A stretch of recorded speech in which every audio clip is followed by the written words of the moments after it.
कुंभ राशि, चाहे सूरज पश्चिम से उगने लगे लेकिन सावन में इन 3 स्थानों पर भूलकर भी मत जाना, घर में कंगाली छा जाएगी। सावन का पावन महीना आ चुका है जो आपके मन में खुशियां और उत्साह भर देता है। प्रकृति की हरियाली हर किसी को आनंदित करती है और महादेव इस दौरान आपकी हर छोटी बड़ी इच्छा पूरी करने के लिए तैयार रहते हैं।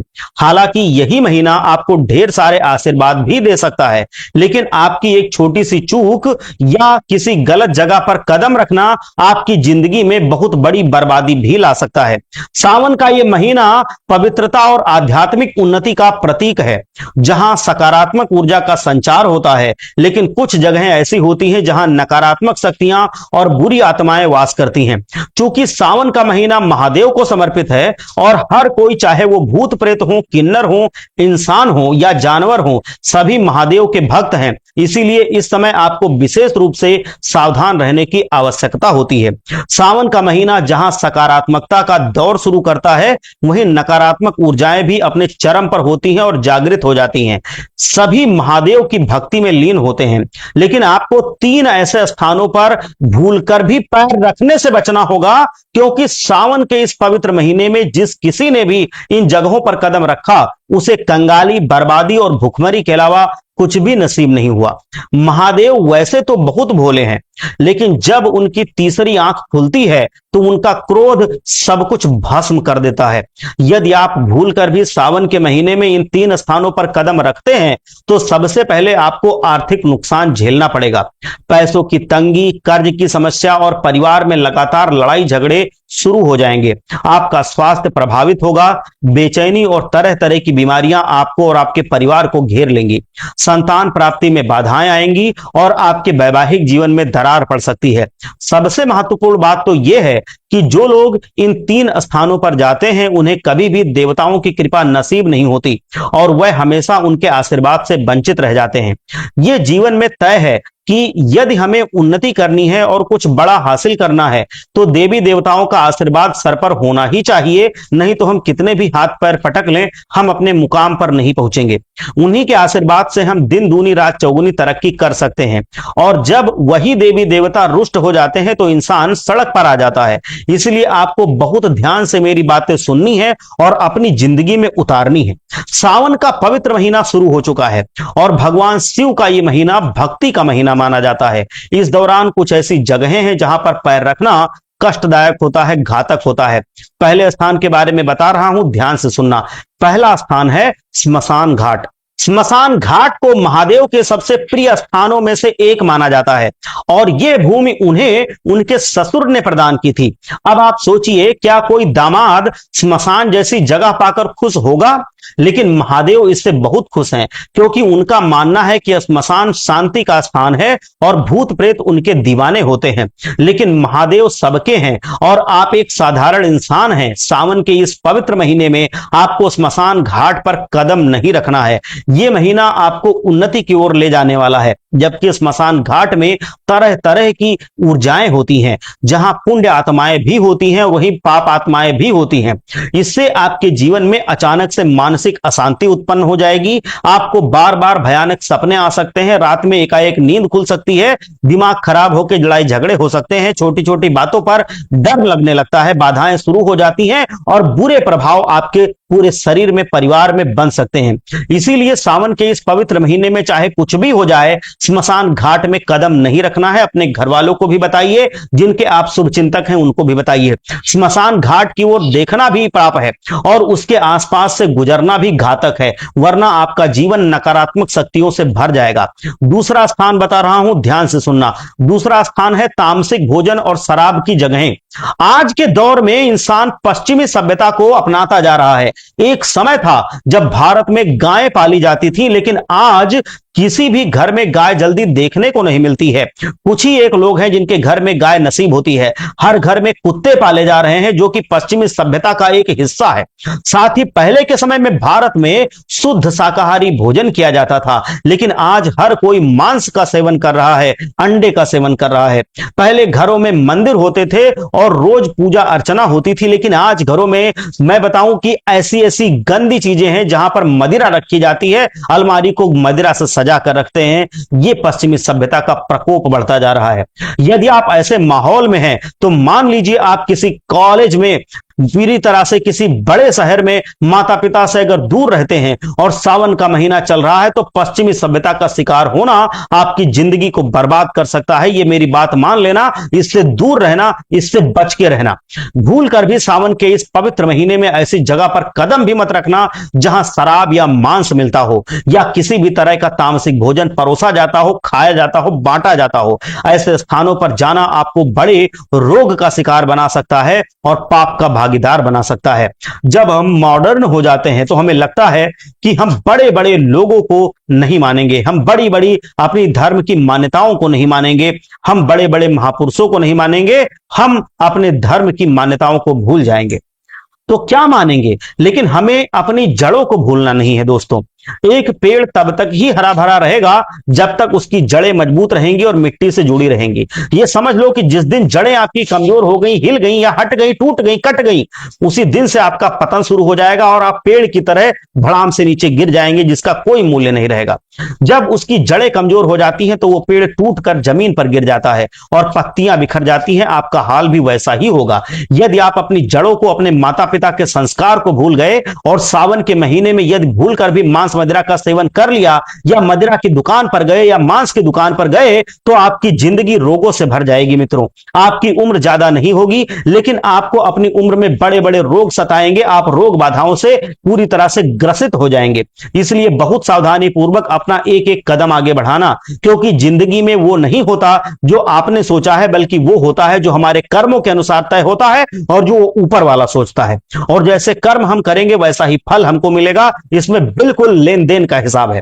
आपने बबूल का पेड़ अगर लगाया तो आम नहीं मिलेंगे। जैसा ही आप किसी कांटेदार वृक्ष को रोपते हैं तो उसमें फूल तो आ सकते हैं लेकिन कांटे तो रहेंगे ही रहेंगे।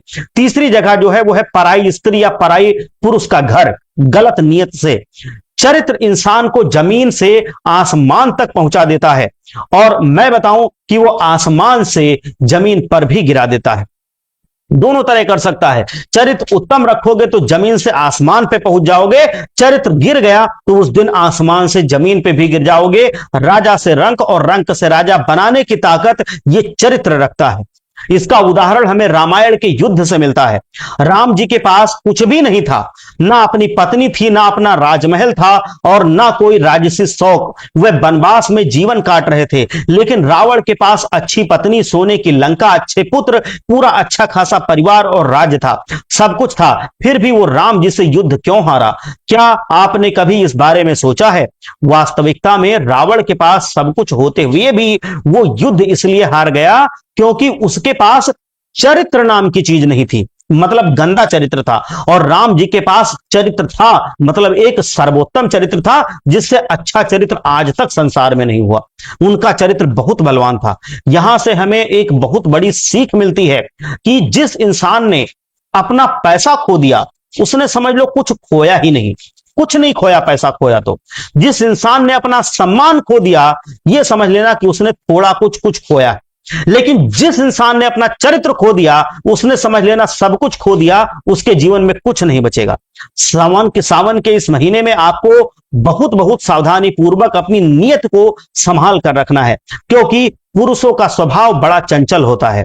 कोई औरत उनसे मुस्कुराकर बात कर लेती है तो वो रात को सपने में आने लगती है, चेहरे पर हल्की हल्की मुस्कान रहने लगती है, बैकग्राउंड में गाने चलने लगते हैं और ऐसा लगने लगता है मानो अब वही आपकी दुनिया है।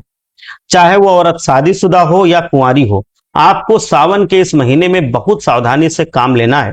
सावन के इस पवित्र महीने में गलत नियत या काम वासना से किसी पराई स्त्री या पुरुष के घर नहीं जाना है, ना उसे देखना है। आपको खुद को यह समझाना होगा कि जिंदगी में एक पत्नी व्रत और एक पति व्रत बहुत ज्यादा जरूरी होता है। आप ढेरों व्रत करते होंगे, चाहे वो 11, मैं बताऊं 11 आप बृहस्पतिवार का व्रत करते हो, 16 सोमवार का व्रत करते हो या एकादशी का व्रत करते हो, लेकिन पति व्रत धर्म और पत्नी व्रत धर्म, यही व्रत सबसे बड़ी ताकत रखते हैं।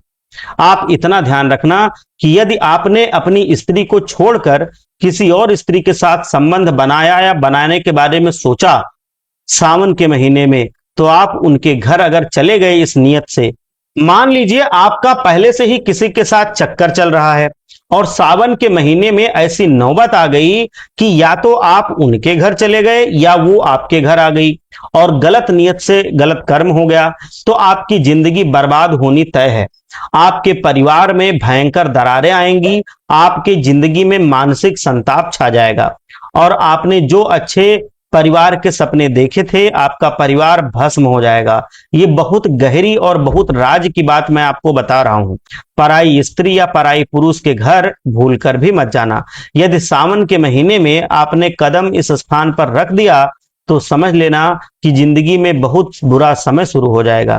फिर कोई आपको बचा ही नहीं सकता, कोई आपको संभाल ही नहीं पाएगा। यदि सावन के महीने में आपके कदम इस स्थान पर पड़ गए तो समझ लेना कि जिंदगी में बुरा समय शुरू हो गया है। फिर कोई आपको बचा नहीं पाएगा, कोई आपको संभाल नहीं पाएगा। आप अपने ही हाथों अपनी जिंदगी को नर्क बना लेंगे। चौथा स्थान बता रहा हूं, ध्यान से सुनना। चौथा स्थान है जुआ और सट्टे वाली जगहें। मैं बता रहा हूं कि किन लोगों की जिंदगी बर्बाद हुई है और किन स्थानों पर जाने से आप बचें। तो मैं बताऊं कि आपको मैं जो ज्ञान दे रहा हूं ये आपके लिए बहुत ही गहरा ज्ञान है और अगर इसको आप अपना लेंगे तो जीवन आपका संवर जाएगा, गरीबी दूर हो जाएगी और आपको बहुत लाभ मिलेंगे। अब हम जिंदगी में पैसा जब आप कमाना चाहते हैं, लक्ष्मी जी को प्राप्त करना चाहते हैं, क्योंकि ये हर कोई चाहता है उनके घर में लक्ष्मी आए, पैसा आए, सबको अच्छा लगता है। लेकिन वही पैसा जब इंसान दांव पर लगाता है, जुए में सट्टे लगाता है या कहीं जाके वो जुआ खेलता है, तो वो 2 मिनट भी नहीं सोचता कि मैंने इसे कमाने के लिए कितनी मेहनत की है, मैंने इनको लक्ष्मी माता कहा था और वही माता को मैं दांव पर लगा रहा हूं। तो वो बर्बाद नहीं होगा तो क्या होगा। शास्त्र कहते हैं कि महादेव ने ही माता लक्ष्मी का विवाह नारायण जी से करवाया था और माता लक्ष्मी उस इंसान पर बहुत प्रसन्न रहती हैं जो महादेव जी की पूजा करता है।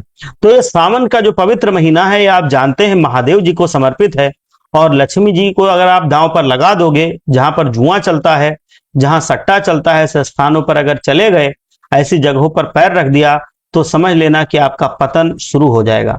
इन स्थानों पर ऐसी नकारात्मक ऊर्जाएं होती हैं जो आपकी जितनी भी मेहनत की कमाई है उस पर एक बुरी नजर की तरह लगती हैं और आपकी पूरी जिंदगी खत्म हो जाती है। मतलब पैसे आपकी जिंदगी से खत्म हो जाते हैं, आपको कहीं पे भी फिर अपनी जिंदगी चलाने के लिए पैसे नसीब नहीं होते हैं।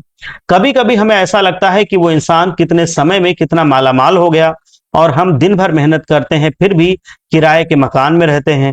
हम दिन भर मेहनत करते हैं लेकिन एक ढंग की फ्रिज नहीं ले पा रहे हैं, एक ढंग का टीवी नहीं ले पा रहे हैं। ऐसी जिंदगी पर तो धिक्कार है। और फिर मन में ख्याल आता है कि क्यों ना हम भी उस इंसान की तरह 2 नंबर का काम शुरू कर दें, हमारे पास भी पैसा ही पैसा हो जाएगा। हो सकता है शुरुआत में आपके पास थोड़े पैसे आ जाएं, आपको लगने लगे कि हाँ ये तो बड़ा अच्छा हो रहा है, काश पहले ही कर लेता मैं, तो आप फिर बड़ी चाल चलेंगे। लेकिन अंत में जब सबसे बड़ा दांव लगाएंगे तभी वो आपके हाथ से जाएगा और जिंदगी में जितना कमाया था सब बर्बाद करके एक क्षण में आप चले आएंगे और लगाने के बाद तो वापस आएगा नहीं। जितना कुछ आपके पास था वो हाथ से निकल जाएगा, क्योंकि लक्ष्मी जी चंचल होती भी हैं और अगर आप उनका अपमान करेंगे तो सोचो वो कहां से कहां जाएंगी, आपके सपने में भी नहीं आएंगी, आपके पास ठहरने की तो बात दूर है। यदि आप अपनी लक्ष्मी जी को दांव पर लगाओगे, जुआ सट्टा खेलोगे, सावन के इस पवित्र महीने में इस तरह का गलत काम करोगे तो माता लक्ष्मी आपके पास कदापि नहीं आएंगी, टिकने की तो बात दूर है। जुए सट्टे का मतलब सिर्फ पैसा लगाना ही नहीं होता। बहुत सारे लोग मोबाइल फोन में भी तरह तरह के गेम खेलते हैं, पैसे वाले गेम जो होते हैं उन पर भी पैसा लगाते हैं, एक टीम बनाते हैं। बहुत से लोग उसमें लूडो खेलते हैं, पता नहीं मतलब कितने तरह तरह के गेम होते हैं जिसमें पैसे लगाए जाते हैं और लालच दिया जाता है कि आप मान लो 200 रुपए लगाते हो तो 1 करोड़ जीत जाओगे या फिर 10 लाख जीत जाओगे। अरे ऐसे होता वही जीत लेना, 10 बार लगा ले, 10 करोड़ जीत ले, जो ऐड कर रहा है उसका। क्यों दूसरे को कह रहे हैं भाई, वही लगाएं 10 बार 100 रुपए, हर बार 200 करोड़, मतलब करोड़ करोड़ करोड़ रुपए जीतते रहे, दूसरों को कहने की क्या जरूरत है। ऐसे नहीं होता। तो इसलिए ऐसी जगहों पर ना जाना है, ना ऐसे कामों में संलिप्त होना है, इससे माता लक्ष्मी घर छोड़कर चली जाएंगी। 5वां स्थान है सुनसान खंडहर और पुराने चौराहे। रात्रि में आपको इनके पास नहीं जाना है। कभी कभी हम रात्रि के समय दोस्तों के साथ इधर उधर घूमने निकल जाते हैं। मान लीजिए किसी पुराने खंडहर के पास बैठे हुए हैं, पुराने चौराहे के पास बैठे हुए हैं और गपशप कर रहे हैं, मतलब मौज मस्ती में बातें कर रहे हैं, गप्पे लड़ा रहे हैं। लेकिन सावन के इस पवित्र महीने में किसी भी पुराने खंडहर के आसपास नहीं जाना है, क्योंकि सावन के इस पवित्र महीने में अमावस्या भी आएगी और पूर्णिमा भी आएगी। ये 2 दिन ऐसे होते हैं जो बहुत बड़ा दोष उत्पन्न कर सकते हैं। बहुत सारी आत्माएं इस समयांतराल में जागृत होती हैं और ये जो सुनसान खंडहर होते हैं, पुराने चौराहे होते हैं, खुले हुए श्मशान होते हैं, इन पर इनका प्रभाव बहुत ज्यादा होता है और दिन की अपेक्षा रात में और ज्यादा हो जाता है। और उन जो नकारात्मक शक्तियां होती हैं, उनकी ताकत, उनकी शक्ति भी बहुत बढ़ जाती है रात में, क्योंकि वह सब महादेव जी की पूजा करते हैं। और यदि आप उस दौरान वहां चले गए, आपने सोचा कि ये सुनसान जगह है, यहां मैं धूम्रपान करूंगा या दोस्तों के साथ शराब पीऊंगा, वैसे ही नहीं पीना है, और अगर आप चले गए तो बहुत ज्यादा जिंदगी बर्बाद होने के चांसेस हैं। आपको बस इतना ध्यान रखना है कि आपको ऐसी जगह पर कदम भी नहीं रखना है जहां बहुत सारी अनचाही शक्तियां रहती हों, जो आपका दिमाग खराब कर सकती हैं, आपकी सोचने समझने की क्षमता को नष्ट कर सकती हैं और आपको राजा से रंक भी बना सकती हैं। आपको गलत निर्णय लेने में वो अग्रसर कर देंगी। आप गलत निर्णय ले जाएंगे और अपने ही फैसलों से आपको पता भी नहीं चलेगा कि मैं बर्बाद हो रहा हूं, आप बर्बाद होते रहेंगे। इसलिए आपको इन सब चीजों का ध्यान रखना है। भोलेनाथ आपकी जरूर रक्षा करेंगे। आपको मैं बताऊं, शिव जी का जो मंदिर होता है वहां पर भी बिना नहाए कदम नहीं रखना है। बिना नहाए आपको शिव जी के मंदिर नहीं जाना है। शिव जी के मंदिर तो आप रोज जाइए सावन भर और वहां पर जलाभिषेक कीजिए। जल में आप अक्षत डालिए, पुष्प डालिए, जल में आप धतूरा डालिए, बेल के पत्र डालिए, बेर डालिए, ये सब डालिए, लेकिन बिना नहाए कभी कदम भी मत रखिए। बहुत सारे ऐसे लोग होते हैं जिनके शरीर पर पसीना होता है, तरह तरह की गंदगी होती है, किसी भी प्रकार की शारीरिक अशुद्धि उनके शरीर पर होती है। तो ऐसे में सावन के इस पवित्र महीने में शिव मंदिर में कदम मत रखना। सोच समझकर नहा धोकर ही शिव मंदिर जाना। आप अपना ध्यान रखना, इन स्थानों से बचिए। प्रतिदिन सुबह स्नान कीजिए, शिवलिंग पर रोजाना 1 लोटा जल चढ़ाइए, ओम नमः शिवाय मंत्र का जितना हो सके जाप कीजिए। स्वयं भगवान भोलेनाथ धरती पर विचरण करते हैं सावन में, वो आपकी ये सारी चीजें देखेंगे, आपसे प्रसन्न होकर आपको बहुत बड़ा आशीर्वाद भी दे देंगे। मांस मदिरा से दूर रहिए, तामसिक भोजन से दूर रहिए, रोजाना बड़ों का आशीर्वाद लीजिए। यदि आपके घर में बड़े बुजुर्ग हैं तो उनकी बात मानिए, उनका कहा मानिए, उनका अपमान कभी मत कीजिए, उनको देवता के समान पूजिए। इस सावन के महीने में दान पुण्य में भी कोई कमी मत रखना, क्योंकि सावन के महीने में गौशाला जाकर गायों को चारा खिलाना, गरीबों को भोजन कराना, भूखे इंसान को भोजन कराना, ये सब बहुत जरूरी होता है। महादेव को पशुपति नाथ कहा जाता है, वह पशुओं के भी नाथ हैं। जो आप पशुओं की सेवा करते हैं तो महादेव उससे प्रसन्न होते हैं, तो पशुओं की सेवा भी हमेशा आप करते रहिए। भगवान भोलेनाथ आपके ऊपर आशीर्वाद बनाए रखें। एक बार सच्चे मन से बोलिए, हर हर महादेव, जय भोलेनाथ।